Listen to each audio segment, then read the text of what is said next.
Hopefully you had time to go watch the rest of the first video that so I had to re-record because the sound was all jacked up.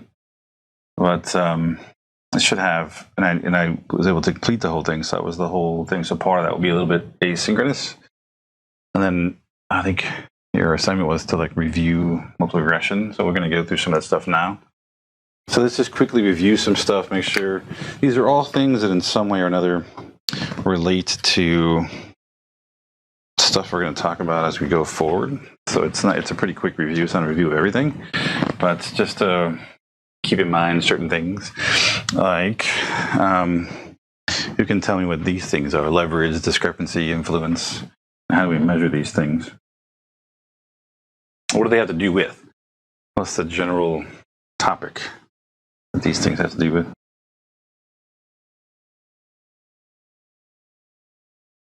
It's good. What is it?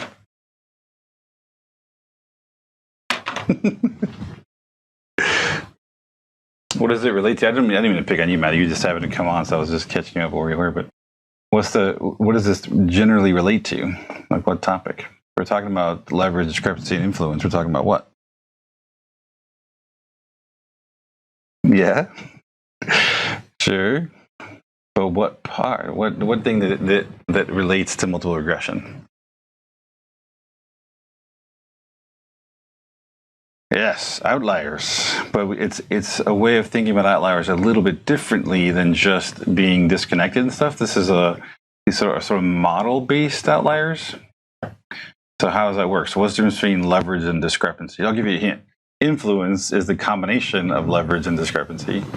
But what is leverage? What's discrepancy? So I have a bunch of points. They're all part of some regression thing that, is pretty solid. Right? If I had a point that had high leverage, what would it be?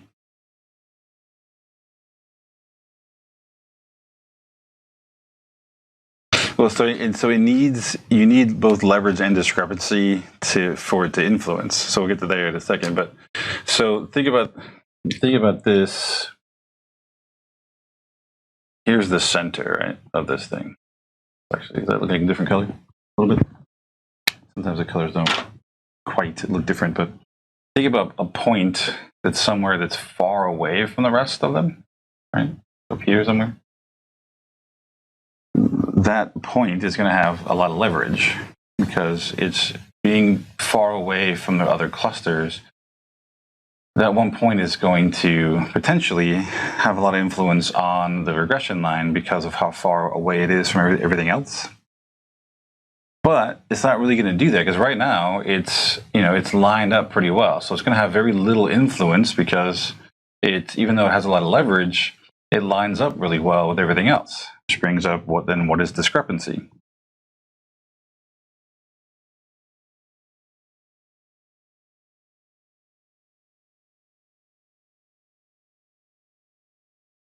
Okay, I think I know what you're talking about, but it would be the opposite of that. Right, because if it's discrepant, it wouldn't be within these clusters. It would be something sort of off, like it would be, yeah, it doesn't line up. It's discrepant. It doesn't really match up with everything else. So a data point can be discrepant, but fairly close, and it's not going to have a whole lot of influence. It's not going to change the regression line very much. Right? The slopes are going to stay pretty much the same. The farther it gets out, away from everything else, is discrepant and has a lot of leverage, you're going to get weird things where the original line is going to be somewhere like here, right? Something like that. Well, with a really large, discrepant, and high leverage point like this, to try to compensate for that, it could actually dramatically, so we use pink, it can dramatically flip the line to try to compensate for that one point and dramatically change the slope. All right, so it means it's going to have this one point has way more influence on the slope than any of those other points do. So how do we measure it? I sort of gave it away a little bit in my explanation of like what this would do to the slope. how do we go and figure out if points have more influence than others?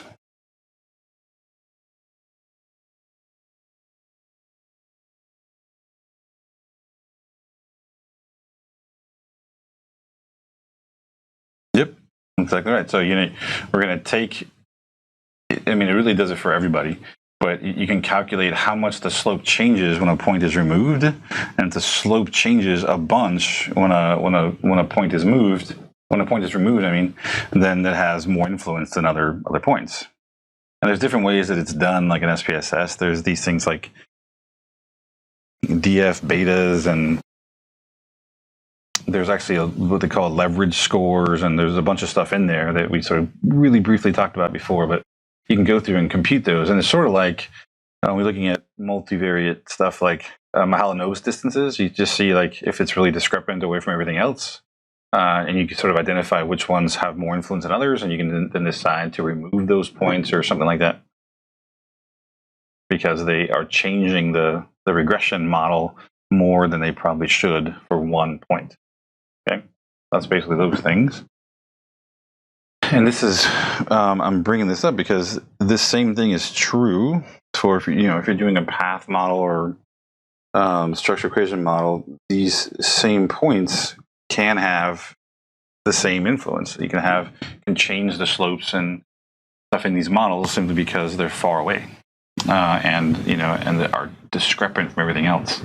There's actually a field of study looking at those people that don't quite fit with everybody else. It's called person fit analysis, where instead of treating these people as outliers, you actually look at them as something of interest.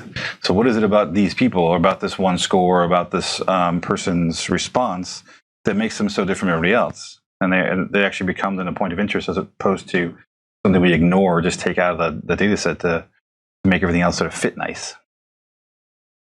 All right. So what is homoskedasticity?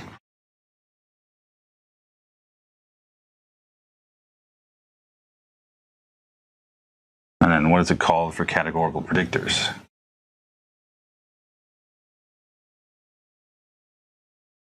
I knew you all needed to dust your brains off a little bit. Yeah, so if you have a categorical predictor, then we talk about homogeneity of variance, because homogeneity of variance is, are the variances equal in each group, right, or each category of your predictor? So then how do we describe it when we don't have categorical predictors? It's pretty easy to think about it when it's groups, because you have groups, like group 1, group 2, group 3. We just want to know that the variance is roughly the same for each group. This is Y, and this is your predictor, right?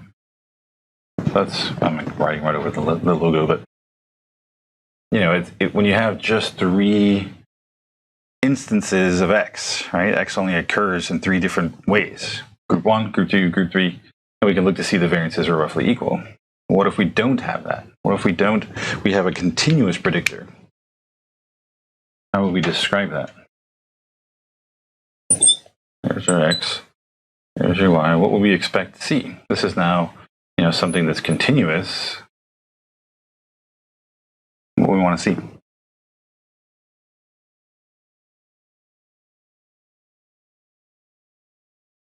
All right, so they're not closer together. You don't want to see them close.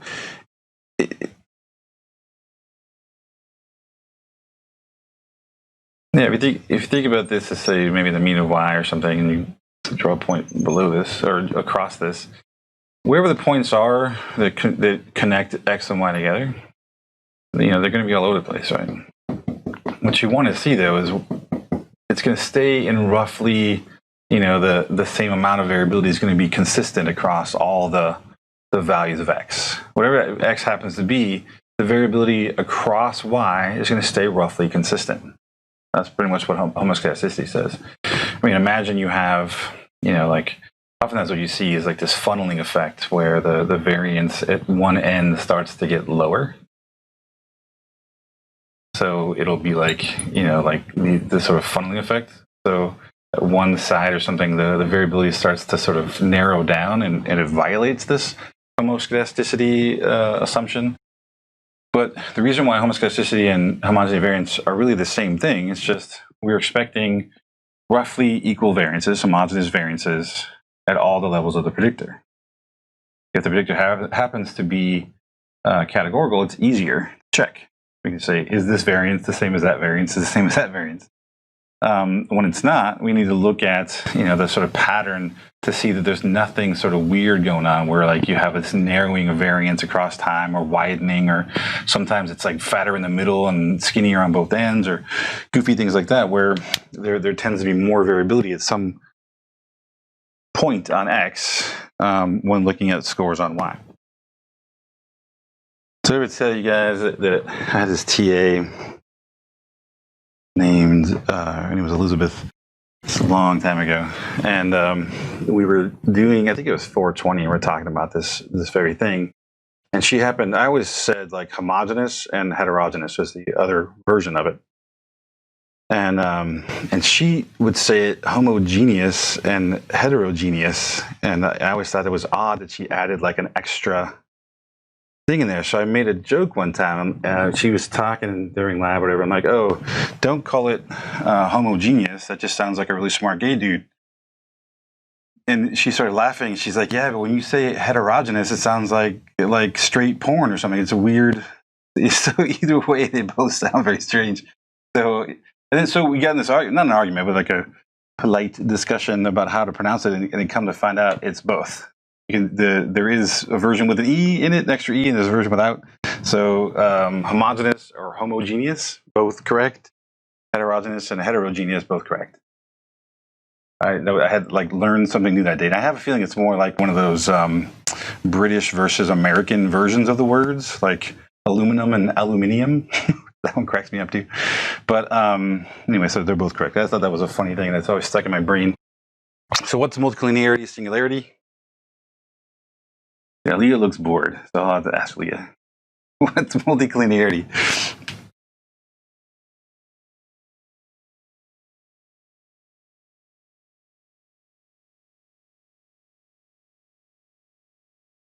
Very close. It's when everything is like too correlated. Right? Everything is multiclinear. It really collinear, meaning that they're all sort of lined up on a line together. And so having multiple predictors that are collinear or correlated means that there's not going to be a whole lot for each individual predictor to contribute, right, to the outcome, because they're all canceling each other out in a sense. So then, how's that different than singularity?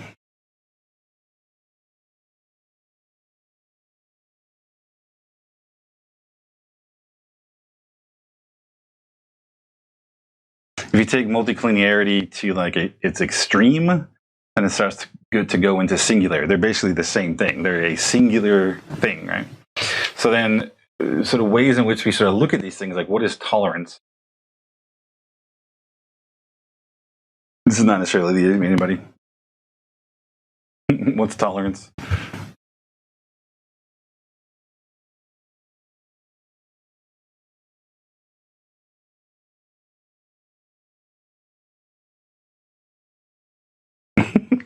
Yes, that is, alcohol tolerance is important, but not super relevant here. Actually, what's funny is people always, I'm digressing, but it's people always like, oh, I can drink at the table. I can drink a bunch. I have a high tolerance.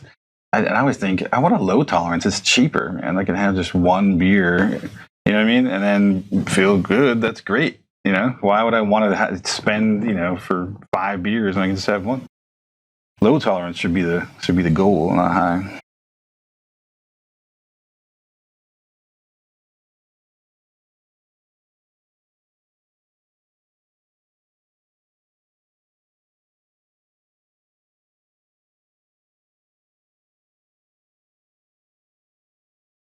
It's true.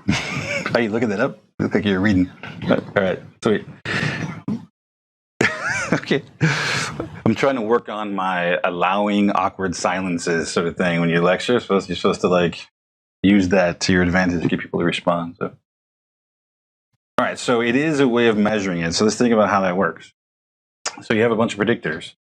So let's say you're trying to let's say you have 3 x's, just to make it simple. All right, 3 x's, and they're all predicting y. Now, when we normally think about r squared, like capital R squared, when it's the relationship between y and all the x's. x2, x3. This is typically how big r squared is sort of done. We want to know how much do these 3 x's relate to y. But we can think about it differently. With tolerance, I want an r squared that is x1 predicted by x2 and x3. Right? That's going to tell me how much of this variable, these 2 variables, predict. Make sense? And then I'm going to have another one that is the r squared of x2 predicted by x1 and x3. That tells me how much of this x2 variable x1 and x2 predict. And it gives me the sort of percentages of overlap. And then r squared for the last one is, for x3 predicted by x1 and x2. That. So I'm going to have 3 different r squareds that can tell me something. This still isn't quite tolerance. These are just the squared multiple correlations. So with tolerance, I'm not sure why exactly. So here, like larger numbers indicate more multicollinearity, right? There's more overlap with larger numbers. So with tolerance, we're going to take, you're going to get a tolerance value for each one, or it's going to be 1 minus the r squared for x1, x2, x3. This is going to give me the tolerance value for x1, where here smaller numbers, right, mean more multicollinearity. So I think in Tomás and Fidel we're talking about, if this value reaches like 0.1 or less, that's a problem. And I was always like, that's crazy. It should be like 0.3 or 0.4, because 0.1 means that they're like 90% overlapping. And they're saying that's when the problem starts. I think the problem starts a lot earlier, like 70%, something else, right? So, this process of computing a tolerance, the smaller the numbers are here, the more the values are related. That's all tolerance really is. And then there's if you take that and it's like 1 divided by that or something, there's a thing called the VIF that's related to that, the variance inflation factor, where you take, there's other things too. But the other one I asked about, what is the condition index? And this was something that we talked about in sort of an odd way, because we talked about it. And I said, well, you'll understand this more later when we come back to talking about factor analysis, because it relates back to eigenvalues again. The condition index sort of relies on eigenvalues, but how do we actually use it? What was the criteria for looking at the condition index when looking at multiple regression?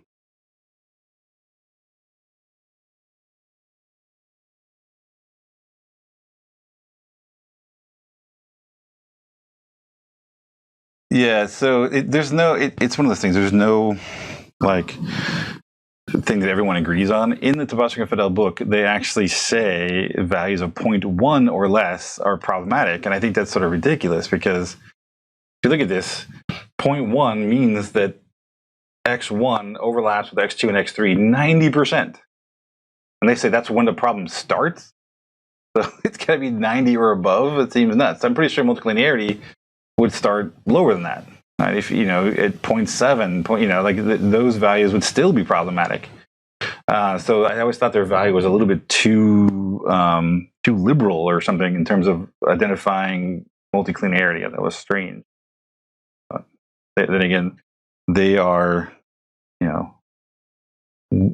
like world-known authors of this text, and I'm just, who am I to say differently? I don't know.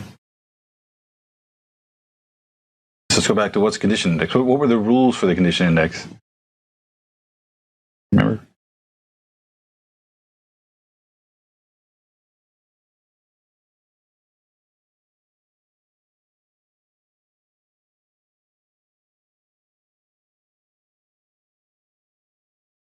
Nobody remembers?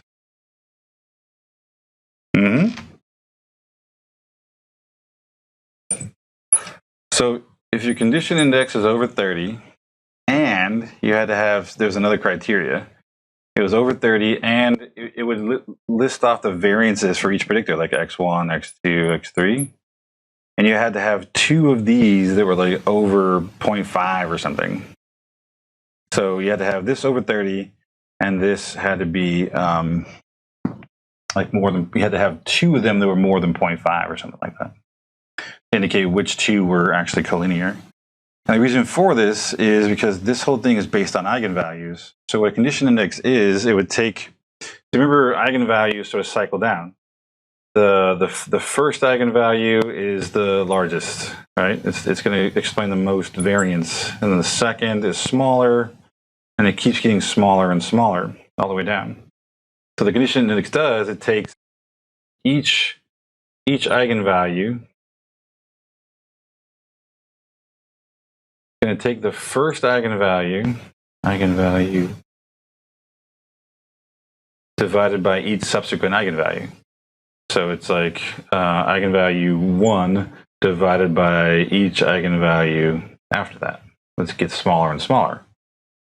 Eigenvalue, I don't know, x, right? It's going to keep going down. It's the first one divided by each of the rest of them as they cycle down smaller and smaller. So a condition index of 30 means that the first eigenvalue is 30 times larger than one of the smaller eigenvalues as it goes forward. And what that does, in a sense, is it tells you that because there's such a large first eigenvalue, the only reason you get a large first eigenvalue is if the variables are all highly related. Go back to factor analysis. If you did a factor analysis and all the eigenvalues were about the same size, like all around 1 or something, you realize, oh, this is a crappy factor. The items don't relate to each other enough for me to do anything with because the eigenvalues aren't explaining any variance. So we oftentimes would look for, okay, well, the first eigenvalue is really huge, second one is still pretty big, and we figured how many factors we have. This is doing something similar. It's saying, all right, if the first eigenvalue is 30 times larger than any subsequent one, that's enough evidence to show that the first eigenvalue is actually capturing some collective variance between all the items. And there's probably enough of a correlation there, or groups of correlations there, to represent multiclinearity. And then we look to see where the variances are to figure out which items are actually overlapping. Questions about that? So again, multiclinearity and all this stuff is still an issue when talking about factor analysis and path models and regression models and stuff like that. It's all going to still be related to what we're talking about, because path models are just a different way of doing multiple regression. All this stuff still applies. It's all still things you need to screen for. This one should be pretty easy. So here's a regular multi-regression equation. So what is A?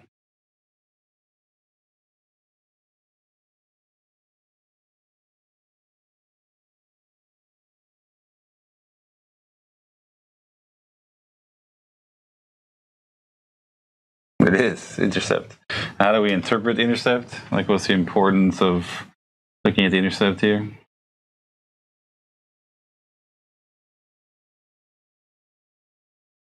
Close. Switch it around. Yeah, it's close. Yeah. When all the x's are 0, like, if you have no x's, then y predicted is going to be A. It's going to give us, you think of it sort of like a baseline value. Like if you have no predictors, it's sort of where we expect things to be, even when we have none of the predictors present. All right, so it's the intercept value. The b's tell us what? Or what are they first? And they tell us what? Yep. And in the context of a multiple regression, how do we interpret them?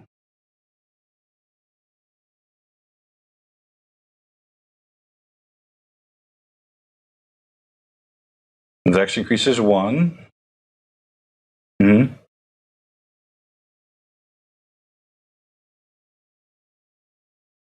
Close. So as x increases 1 number, how much does y predicted go up?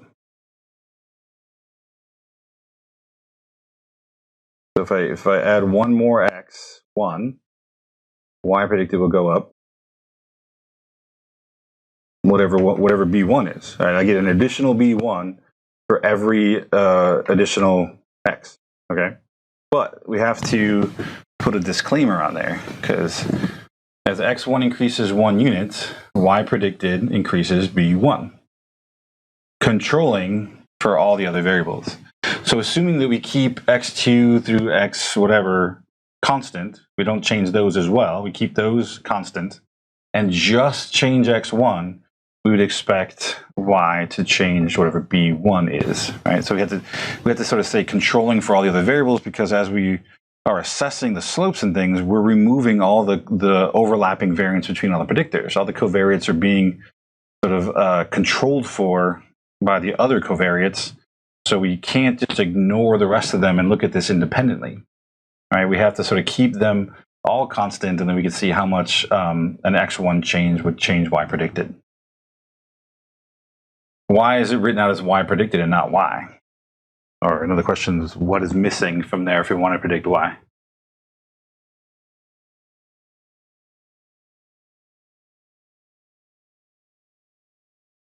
What would I need to add to this equation to make it y? Yep. So if I added in error here, the error for each person, right? E1 or EI or whatever. Then we could get it back, to the actual y, because what does E equals to the difference between y and y predicted, right? It's just how far we are off in our prediction. Right? So if we wanted to be able to get all the way back to a person's actual score, well, then we have to add in the error between our prediction and their score to sort of get it back there. So speaking of this, what is the standard error of estimate? Not like the equation. We can talk about that too if you want, but I mean, what is it? What do we do with it? What do we use it for? So this represents an error, right? And we're going to have one of those for each person. Each person is going to have some distance between the value that we predict for that person. This technically should be, it's y predicted I. It's like for every person, right? There's only one A. X, technically, there's a different one for every person, right? And E is technically, so there's only one B1, it's just one value, because these are all fixed effects. But we're going to have a different y predicted for every single person because of the different combinations of their x's, right? Of the values for x and stuff. So we can compute this for every single person. But what if I want to know, well, how good of a job am I doing in predicting? How good is y predicted doing? We can then use this to create, I'll write it here. I can sum up all those y minus y predicted. I can square them, which will give me like a sum of squared residual. I can divide it by like n minus 1 to get a residual variance. And then I can take the square root of that to get what they call the standard error of estimate. So it's basically like a standard deviation like value that tells us on average how good of a job are we doing at capturing the actual scores. How close are these y predicted values at getting at the real score if people scored on whatever we're measuring them on y. So the standard error estimate is a value that is interpreted, again, sort of like a standard deviation. It tells us, like if you ever see like, oh, we predict that someone would, we have this prediction of people's scores, plus or minus 2 or plus or minus 5 or whatever. That plus or minus is basically the standard error estimate. It gives us sort of a window above and below on average how good we are at estimating, or how bad, depending on how you look at it, we are at estimating people's scores based on this equation. Okay. Does that sound familiar?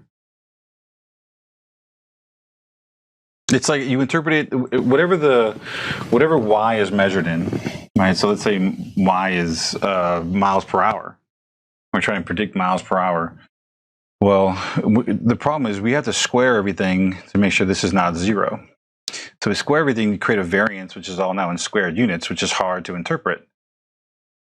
But we do, like with multiple regression, we do compute an f, right? The f value ends up being the mean square for what we call regression, the part that's explained by the line, over the mean square residual. Is without the parenthesis, without the square root, that's what this is. The mean square residual, the residual variance. Right? We do use this to compute an f for regression. We take the square root of that. It tells us, as we predict, how many miles per hour, because the square root now brings it back into the original units, how many miles per hour we were off in our prediction on average. So again, if it was, say, 5, that means whatever we predicted a person's miles per hour to be, it was that plus or minus 5. That was like the sort of the range of error that we made on average. Questions? One last thing that's not here that I might as well mention that we oftentimes talk about R, I mentioned it a second ago, R squared is like, how much Y relates or is predicted by X1, X2, X3, right? That's how we oftentimes will write out things like R squared or whatever. The way it's actually computed, though, is a lot easier. It's just a simple regression, like a single, like Pearson regression between Y and Y predicted.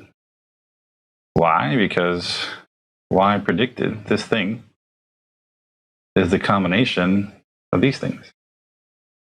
And so Y predicted is X1, 2, and 3 combined together, right, using this equation. So the capital multiple R squared of Y predicted by these variables really is just the simple correlation between Y and Y predicted. One of the things I want to point out is, even though we never talked about it in these terms, even with multiple regression, we tend to think about the model in two ways. We look at model-based tests. So overall, does our model work? Is it predicting as a group, right? Are all the X's as a group really predicting? And then we usually test that with an ANOVA, or look at the R squared or something, right? Or even adjusted R squares and all these other things that we look at collectively. How much of the variance in Y is being predicted by all the predictors together? It's really a model-based test. How good is the overall model that we were trying to test in multiple regression? So, we compute the F value for the whole model.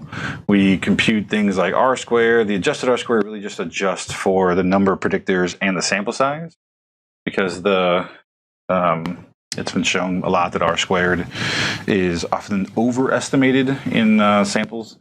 So this helps to adjust for that by saying, all right, if you have a small sample, we should probably adjust more. Right? If we have a large sample, we can adjust less to try to get at a better population value.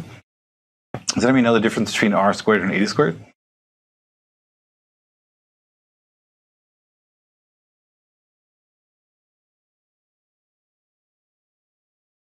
I mean, they're both measures of effect and effect size, right? We compute R squared by looking at the correlation between Y and Y predicted. Eta squared we typically compute by looking at the sum of squares for the effect over sum of squares total, right? It's like a proportional thing.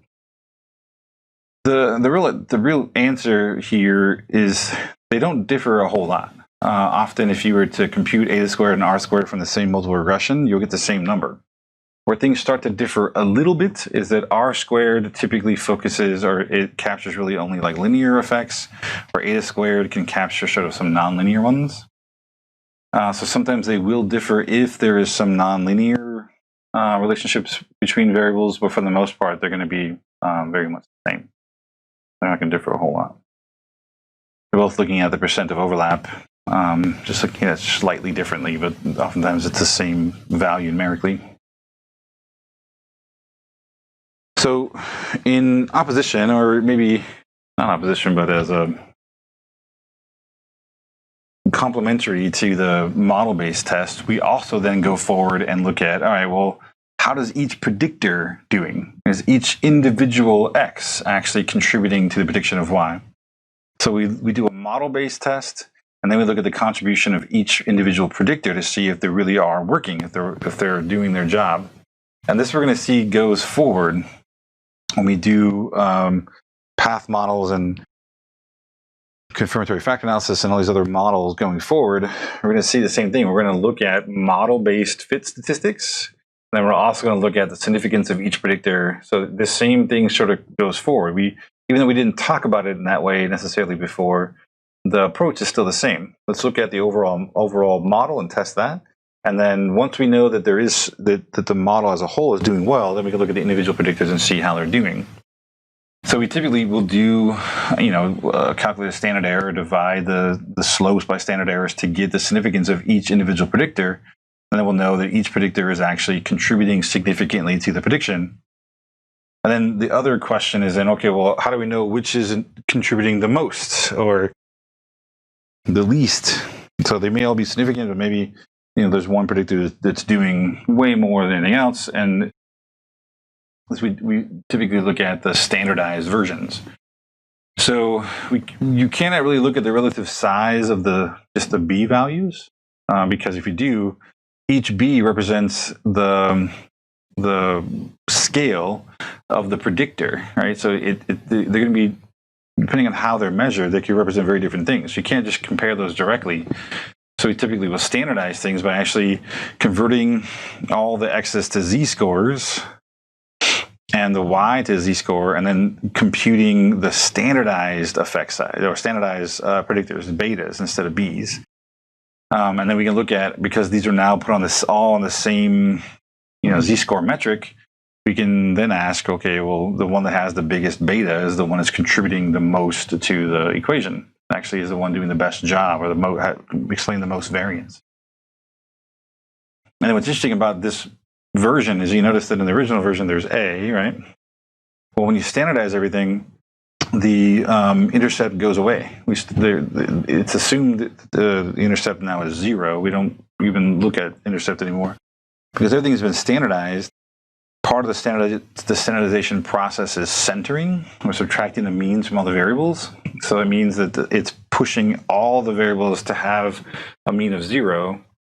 So now any line for the multiple regression is now passing through the origin, like where X and Y cross. So there's no more need for an intercept anymore. And we're going to see this come back too, not only in this idea that we're going to be using standardized slopes in models as we go forward, but the intercept also will sort of disappear in a lot of the models we talk about too, until we come back to later on the mean structure version of these models that we'll talk about towards the end, not the end, but towards the end of the semester. Questions about that stuff?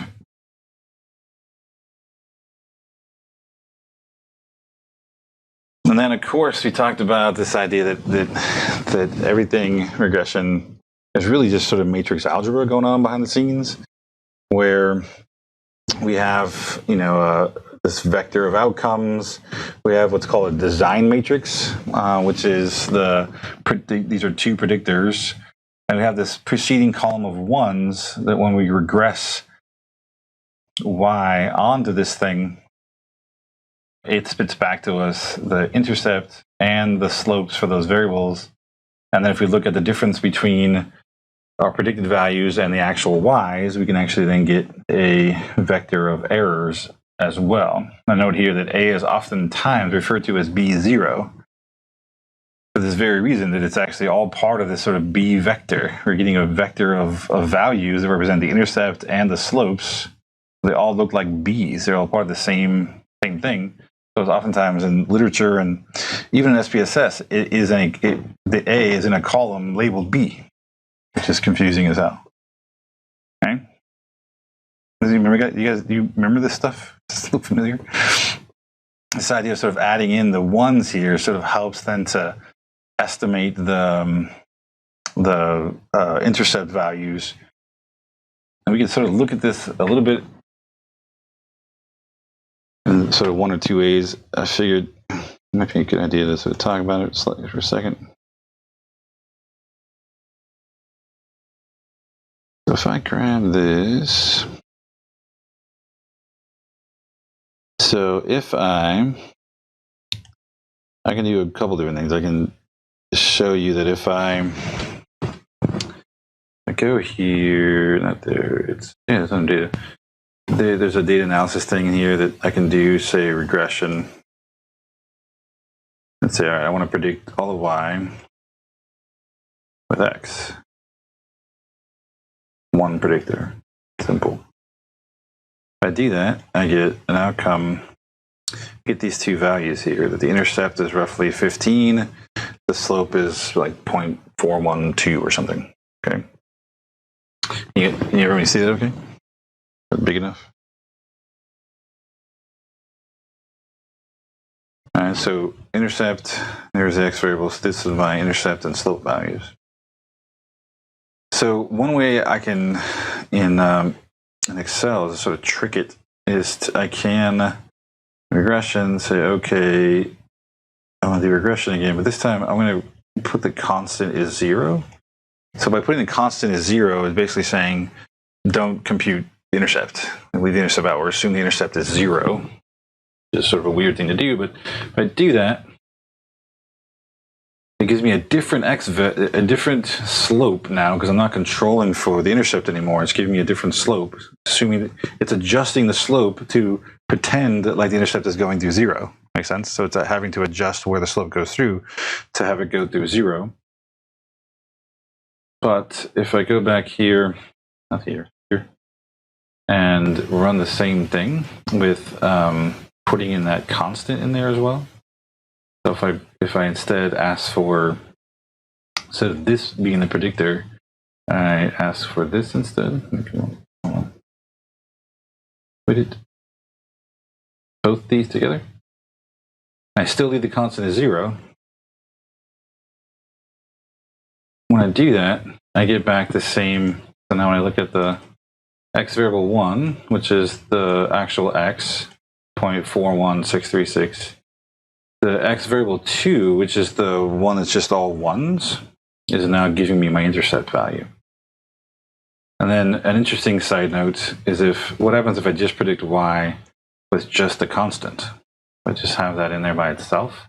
And sort of the reason why this works, even though it's sort of odd, is if I do data analysis regression and I make my x value just the constant, like that, I'm predicting y with just ones. What I should get back is the mean of y. It should reflect back to me the mean of the variable that I'm trying to predict. So any variable that's regressed onto a constant of ones by itself will give you the mean of that variable. So look at 45. All right, so by itself, a column of ones will give you back the mean of the variable. If you put it in with another predictor, it changes that column of ones into giving you the intercept value for the regression model, which is what's sort of happening behind the scenes whenever we do a regression analysis in SPSS or whatever. They're actually doing these type of things in the background. It's just really regressing and using matrix algebra to sort of compute all this stuff. All right, questions? Sure. So here's the thing about that. Are you a Mac user? All right, so this is what, part of the, I think, Microsoft Apple war of some sort. It used to be, and I think if you have a PC, you can put that data analysis button into your Excel. However, if you are on a Mac, they make you buy it separately. As I guess a big middle finger to Mac users from Microsoft. And the way if you can try it, maybe they've changed it in a more recent version. If you go to File, let me think about it. It's File. I think now it's under like Account or something goofy like that. Nope, that's not it. Hold on. It is maybe Home. That's gotta be here. No, options at the very bottom. I just didn't scroll down enough. Options. And then under customize ribbon, I think. Nope. Oh, it's add-ins. If you go to add-ins, then in here you'll see the analysis tool pack. And you just click on it and look at this Excel add-ins, right? You just, I forget how you, because mine's already there. I think you go here and just like hit go or something goofy like that. Or, oh no, so you have inactive ones like this. I think you then just change it to, I don't remember how to make it, how to switch it to, I did it before. It's already there. There's some way to make it add in. So if you do that, yeah, okay, there it is. So it's if I just clicked on go, and then it'll say add-ins available, analysis toolpack, and I just checked both of them and hit OK, and then that thing popped up. I mean, it's nice for running simple things just in Excel without having to go like capture that all over into SPSS for something simple you want to run. So if it's there, then it means they fixed it. If you're in a Mac on Excel, it probably isn't there. It's like a buy. You have to buy a add-in thing. Anyway, let's move on. So I'm not going to talk a whole long time about this, but we talk about how because we can set things up this way with the design matrix and the outcome matrix here, that we can simply, if we want to solve for slope, we can simply multiply the outcome variable by the inverse of x, essentially dividing by x, to get the slope. Since b times x equals y, we can take and divide both sides by x to get b, right? That's sort of basic algebra, right? So the only way we do that with matrices is to multiply by inverses. So you're going to see a lot of that kind of stuff. The problem there, though, is that in order to invert something, it's got to be square. So the way around that was a pseudo-inverse thing we talked about before. That's just to remind you of it, that you can actually do this thing where you take a non-square matrix, like if A is a non-square matrix, and you multiply it, you transpose it, multiply it by itself, that now is a square matrix. And that we can invert. And then we can take that, multiply by itself again to have a pseudo-inverted matrix we can use to then solve for slopes and things. This is something we'll talk about in lab. So, we talked about in lab in 524, we'll talk about how to do this in R, but it's basically just using matrix algebra to solve for slopes. And then what's the difference between moderation and mediation? Obviously, it's spelled out here, but just in plain English, what's the difference between moderation and mediation?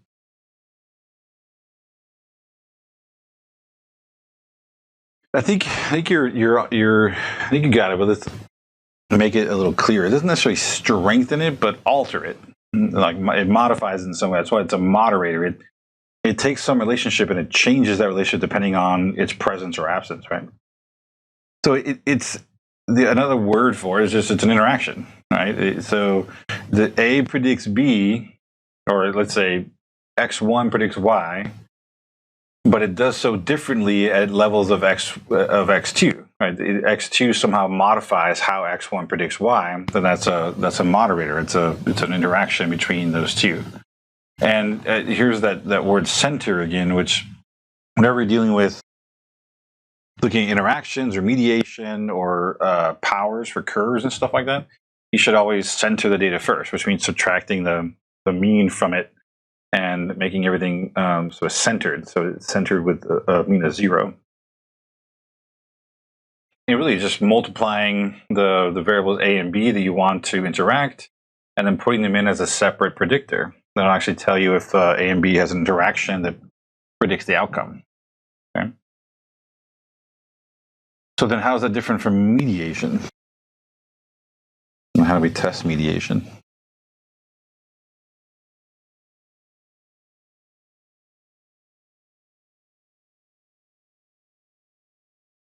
So let's avoid A and B, and just because the next equation on the next sheet is going to make that confusing. On the next slide, I mean. So let's say like X and Y. Okay. Okay. So you have X and Y, and this is sort of step one. What was this path called in the middle? Remember, we labeled this as C. I'll show you why in a second. So this path, X predicts Y, with nothing else there, this is called the total effect of X on Y. This is in like sort of mediation or indirect effect language. This is allowing all of X to predict all of Y. So it's the total effect of X on Y. All right. What was the next step? You started to say it, Parker.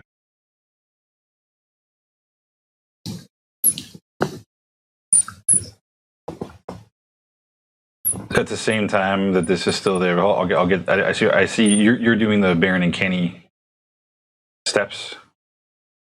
Which is fine. But we then set up this sort of setup where we have what we think is an intervening variable. So the path now going from X to Y is no longer the total effect anymore. All right, so we call this C prime. So the path from X to Y here, this is now the direct effect.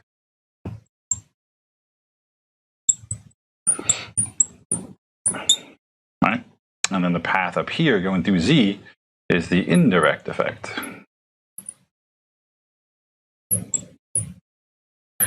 So you can start to see that it means that the indirect effect, let's say indirect effect plus the direct effect should equal what? Total. Yeah. That's why it's called the total effect, because it is cut off.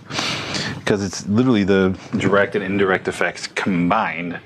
Just when you look at it just as X to Y, you don't know that there's indirect and direct effects yet because you haven't brought Z in. But so this equals to the total effect, right? Indirect plus direct. So then what Parker started to talk about was we oftentimes, this is C because we usually label, oh, you can use different colors. We usually label this as A, the path from the predictor to the mediator, and then this is B, is the path from the mediator to the outcome. And in some way, we need to show that these are all significant. Well, we want this to be significant, and then in the traditional Barron and Kenny method, we want this to not be significant anymore, or this should really be about 0. It should go away. If Z is like a total mediator, complete mediator. If it is lowered, say, to non-significant but still there, not 0, then sometimes it's considered that Z is a partial mediator or something like that. But the Barron and Kenny method is great, but it's not very conclusive in terms of like, is there a significant indirect effect or not? And then what's also cool about this is if you take A times B, these two, A times B, that equals the difference between C and C prime. So the change from C to C prime is accounted for by A times B. It'd have to be, because the change from C to C prime, going from total to direct, well, what's left? The indirect. So the indirect has to be the difference between the total and the direct effect should be your indirect. So A times B should equal C minus C prime, or C prime minus C, or look at it.